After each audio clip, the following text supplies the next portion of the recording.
বাইরে ভাই সবাই বলে ইরান গরিব রাষ্ট্র, ইরানের গরিব, এগো টাকার মূল্য নাই।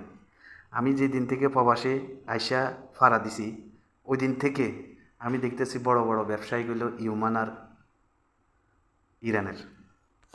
ইরানের ভালো ভালো মেশিনপত্র আছে, ভালো ভালো এরা সব কিছু বানাইতে পারে। কিন্তু যে এখন বর্তমানে সরকার আয়াতুল্লাহ খামিনি, জানি না উনি কিন্তু সব আমার দিক দিয়ে অনেক ভালো লাগে। কিন্তু এই যে প্রবাসে যতগুলো ইরানি মানুষ আগে সবই ল্যাংটা বেশিরভাগ, সত্তর মাঝে একটা দুইটা হেজাব আছে, গলায় অন্না আছে, নাহলে বেশিরভাগ আছে ল্যাংটা।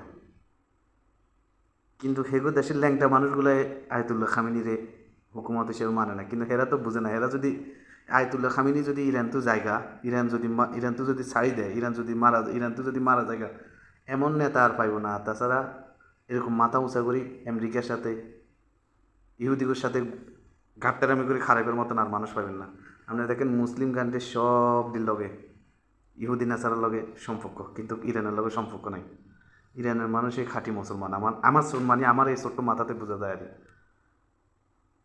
এরা ইহুদি করে দাঁত ধরে না, এরা আমেরিকার ডাইরেক্ট হুমকি দেয়, ইসরায়েলের ডাইরেক্ট হুমকি দেয়। কিন্তু এই যে মানুষটাতে, এই মেয়েটাতে তার হাতটা ছবিটার লাগাই সিগারেট জ্বালাইতেছে, মানে আমার মনটা ভিতরে বহুত কষ্ট লাগছে। মনে হয় তো দাঁড়িয়ে আছে, এই জন্য মনটা খুব কষ্ট লাগছে আর আমার। যারা এইসবগুলো আন্দোলন করে দেখেন যদি মসজিদ জ্বালা লাইতেছে, মাদ্রাসা জ্বালা লাইতেছে, এটা কি হেরা হেগো দেশে মানুষে করতেছে? এগুলো ইহুদিন আসারের স্টাইল।